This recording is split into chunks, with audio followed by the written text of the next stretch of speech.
Eh bien, Yarana Pato Patoa, bonjour à toutes et à tous. Ernest Marchal, je suis inspecteur d'éducation nationale en poste en Polynésie française, bien évidemment, et responsable de la circonscription pédagogique. Les inspecteurs d'éducation nationale sont en charge des écoles, donc dans le premier degré.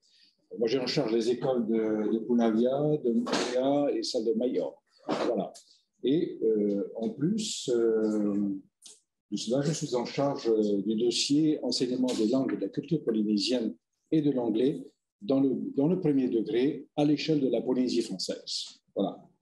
Donc, je vais vouloir intervenir sur le bilinguisme français langue polynésienne dans notre pays, donc en Polynésie française. C'est ce que je vais tâcher de faire sur 20 minutes et de le faire au mieux.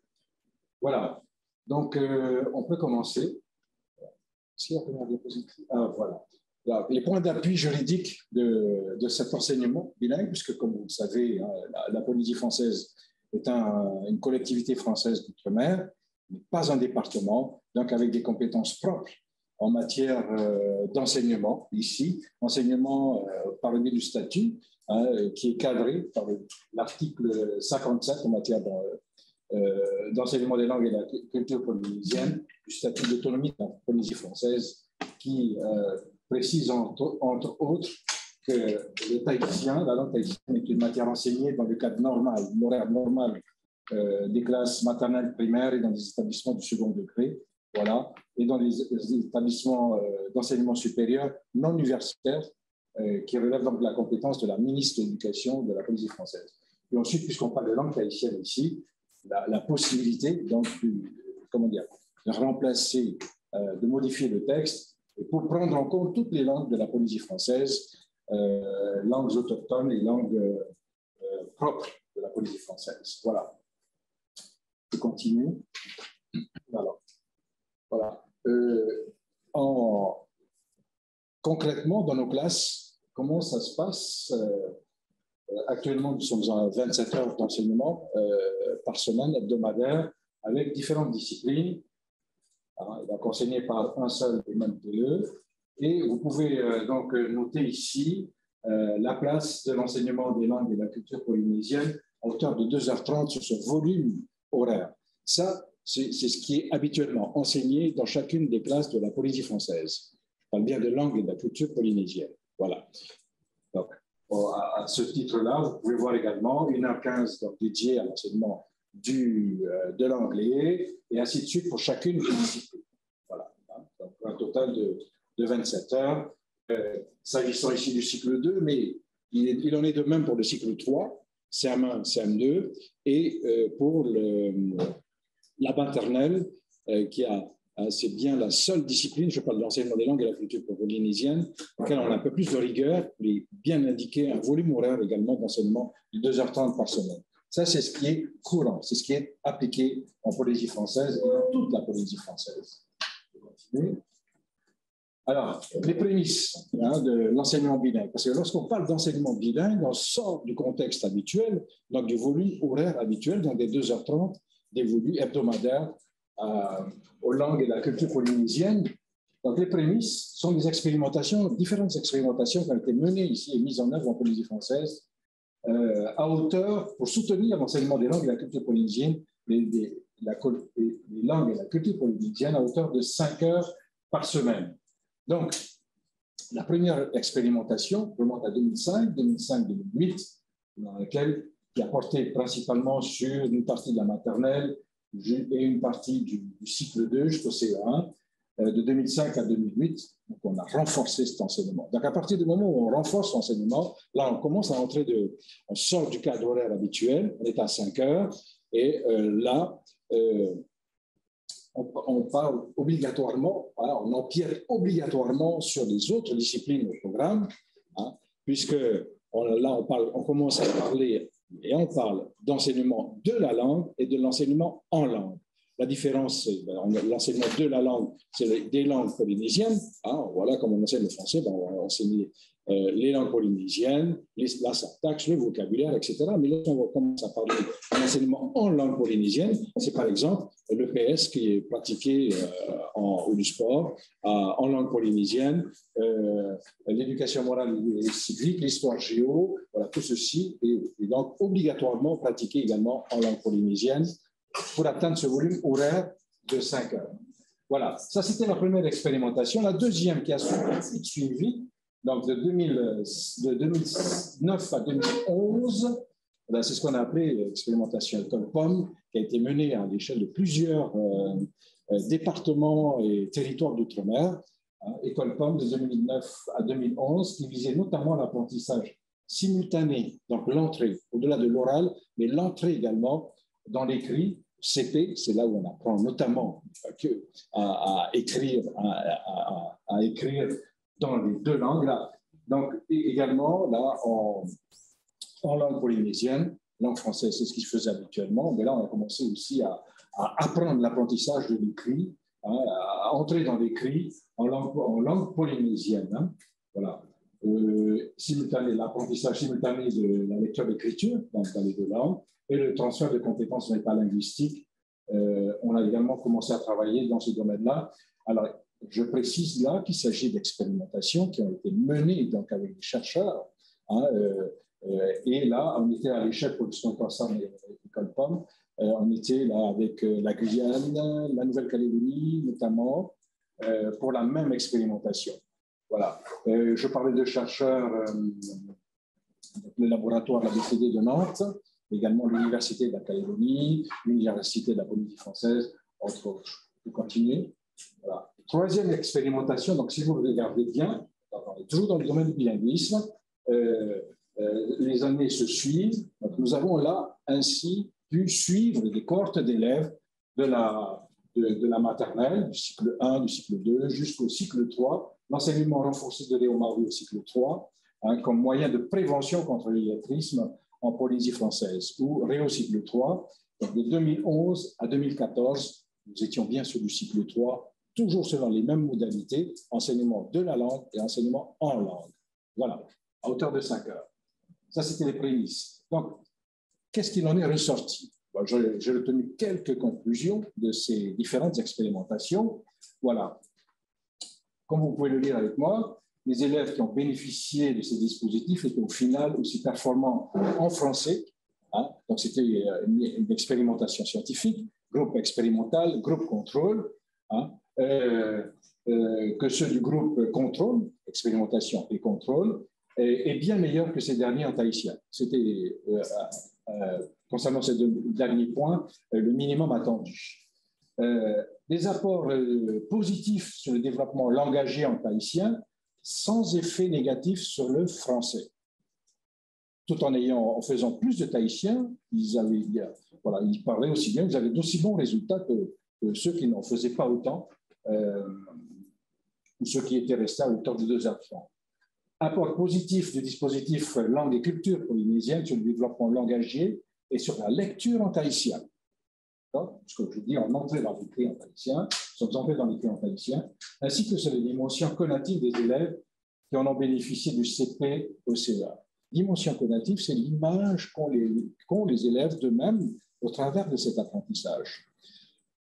Là, nous avons commencé à observer un certain nombre de choses, notamment les élèves qui, dans nos classes, on dénombrait 4, 5, 6, 7, 8 par moment, qui réagissent peu habituellement dans le cadre de l'enseignement purement et en langue française, hein, en dehors des 2h30 dévolues à l'enseignement de langue culture polynésienne. On a commencé à les voir s'exprimer, s'ouvrir, puisque c'était la langue, bien souvent, c'était la langue qu'ils maîtrisaient ou qu'ils parlaient, qu'ils entendaient chez eux. Voilà. Donc, on a commencé à les voir là, participer, s'investir davantage.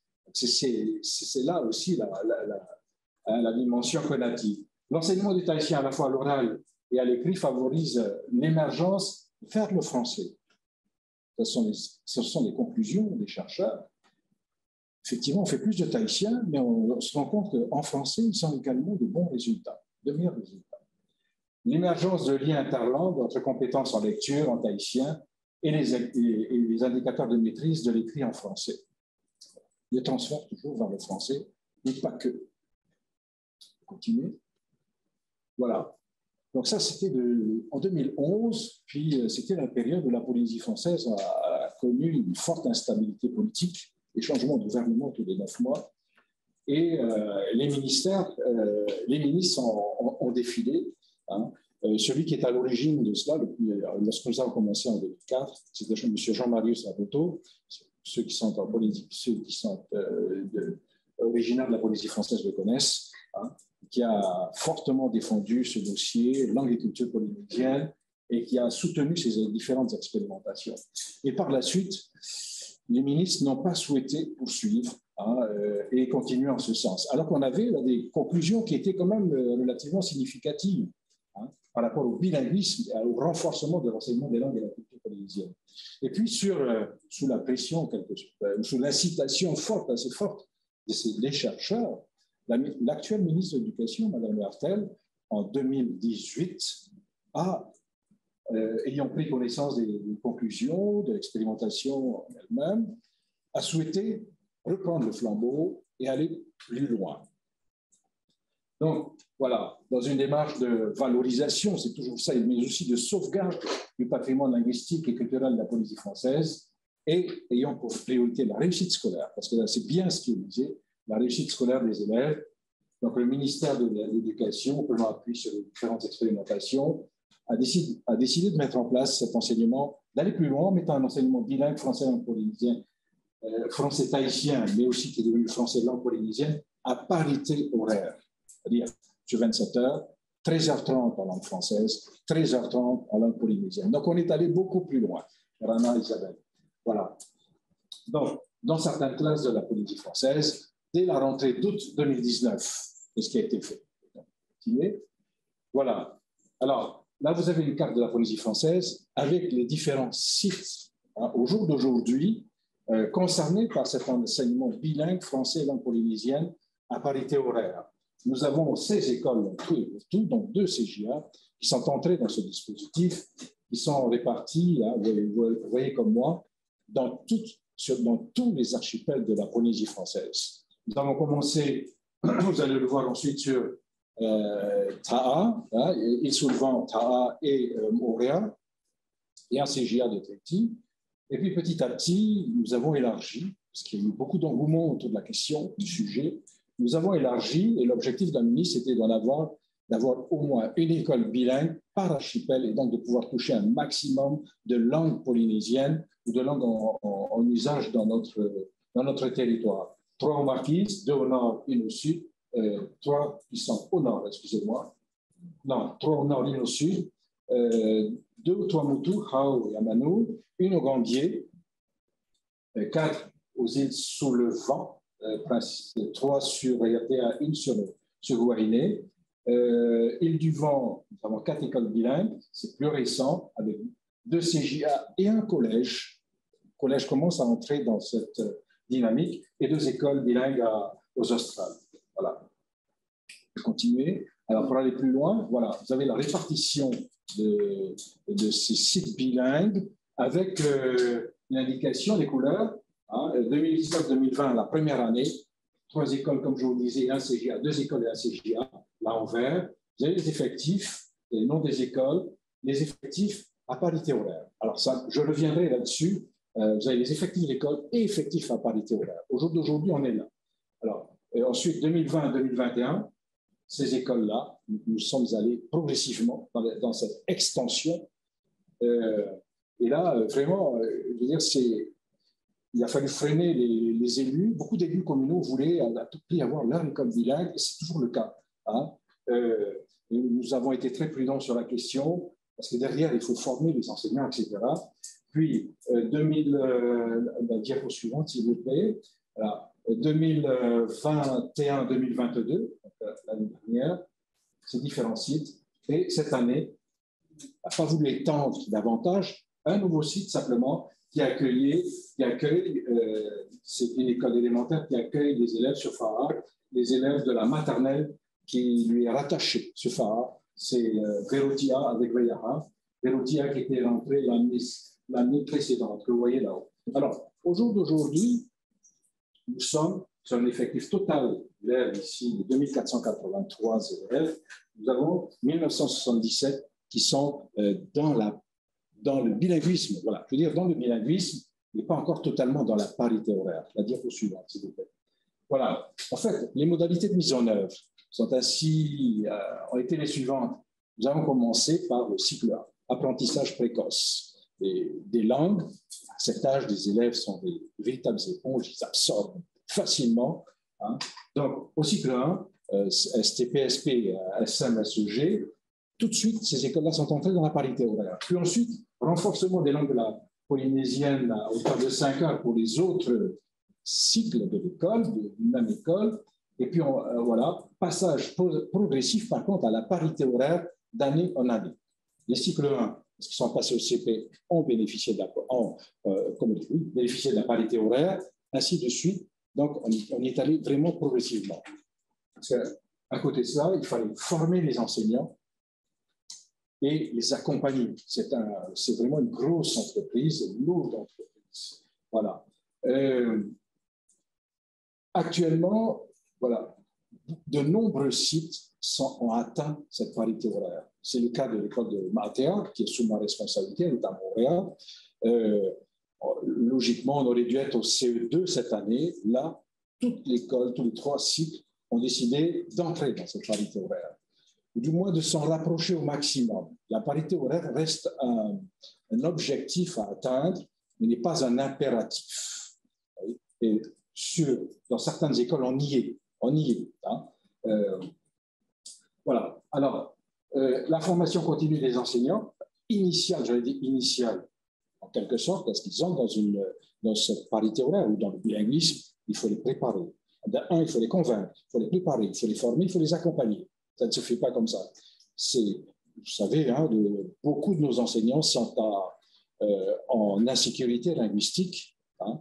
Il y a une maîtrise qui est là, qui mérite d'être renforcée. Donc, c'est sur tous les leviers qu'il fallait jouer, hein, aussi bien sur la maîtrise linguistique, hein, en langue polynésienne, parce que là, nous travaillons sur toutes les langues polynésiennes, trouver des personnes de ressources pour nous accompagner, c'est loin d'être évident.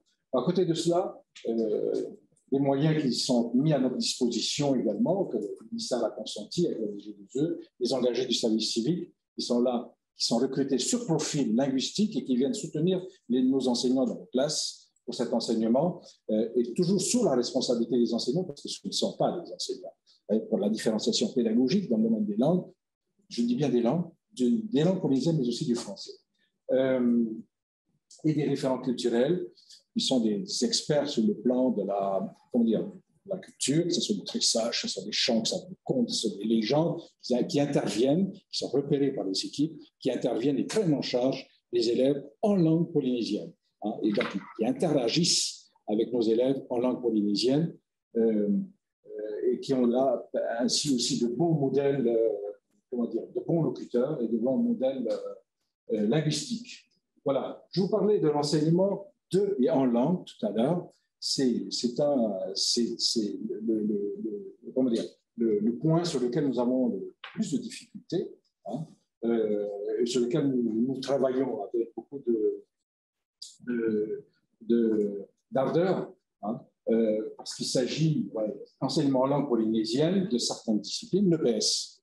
Tout ne se prête pas, hein, parce que plus on s'approche des domaines techniques où des notions sont complexes, mathématiques par exemple, ça on va le faire en partie. Par exemple, on s'appuie beaucoup sur la transparence des langues polynésiennes. En mathématiques, par exemple, parce qu'on parle des mathématiques, 11, c'est 10 et 1. Voilà. 11, en langue française, on ne perçoit pas ce 10 et 1. On va le retrouver en 17, par exemple, 18, 19, oui, d'accord. En tahitien, vous avez cette même régularité, 10 et 1. Alors, ça ne pose pas trop de problème. Parce qu'on en est au chiffre. Oui, il vous reste 2 minutes. Il me reste 2 minutes, d'accord, très bien. Voilà. Donc, ce principe de la transparence, dans ce cas, on s'appuie beaucoup. Voilà. Les disciplines qui sont particulièrement visées, hein, pour l'enseignement en langue et l'approche que nous adoptons. Beaucoup de, ces enseignements sont menés de manière articulée. En langue polynésienne, ce que l'on peut faire en langue polynésienne, ce qui est convergent avec la langue française, nous le faisons. La recherche nous indique également que c'est un levier fort en matière de bilinguisme, en matière d'apprentissage des langues. Voilà. Voilà. Donc, nous travaillons beaucoup avec la recherche, les chercheurs, bien évidemment. Je vais continuer. Une loi du pays pour assurer cet enseignement, pérenniser cet enseignement. Une loi du pays a été prise là, dernièrement, donc ça, qui date de 2022, votée à la majorité absolue par nos représentants de l'Assemblée de la Polynésie française. C'est un sujet qui fait consensus, continue. Donc, vous avez les références, vous pouvez les trouver. Je ne vais pas m'attarder sur les différents articles, continuer encore. Voilà. Juste un mot sur l'évaluation de cette bilingue. Vous voyez, nous avons, au niveau de la DG2E, constitué des groupes pour pouvoir mesurer les résultats des élèves, un peu à l'instar de ce que nous avions fait pour l'école POM, un groupe pilote, un groupe témoin. Voilà. Sur la base notamment des CSP, des catégories professionnelles identiques des élèves, même profil. Allez-y. Voilà ce que l'on peut retenir comme résultat. Rapidement, on a les clés de lecture, groupe pilote, groupe témoin, pas de souci. Résultats de la Polynésie française, évaluation nationale en français et en maths, concaténée pour la mi-CP. Donc, nous avons là un moyen de pouvoir comparer les résultats de nos sites bilingues et de la Polynésie française. On pourrait même rajouter aussi le niveau national. 2019, 2020, 2021. Groupe pilote, groupe témoin, Polynésie française. On a concaténé les résultats des français et des mathématiques. Je vous laisse apprécier. Voilà, c'est bien. On peut continuer. Voilà. Et là, donc, on peut faire... ça, c'est un projet que nous allons maintenant mener d'évaluation, donc avec le CREM, avec les chercheurs, sur lequel on va revenir davantage sur les langues polynésiennes que nous préparons, voilà, et dans lesquels on retrouve différents points qui vont être évalués. On note notamment ici, en plus de tout ce qui a été dit, donc un point fort sur les langues polynésiennes, la créativité, la satisfaction, le bien-être des élèves, en plus d'une enquête socio-linguistique. Donc, si vous voulez, si je fais le lien avec la précédente expérimentation et les conclusions que j'ai pu vous présenter, nous sommes parfaitement en phase. En tous les cas, s'il est un peu tôt pour prendre des conclusions rapides et actives peut-être sur les actuels sites bilingues, on peut en tous les cas affirmer qu'au jour d'aujourd'hui, l'enseignement bilingue français et langue polynésienne ne nuit pas à l'apprentissage des fondamentaux. Et là, on revient sur des conclusions, donc, comme je le disais tantôt, des évaluations menées de 2004 à 2011. Voilà ce que je pouvais vous dire. Merci beaucoup. Merci de votre attention.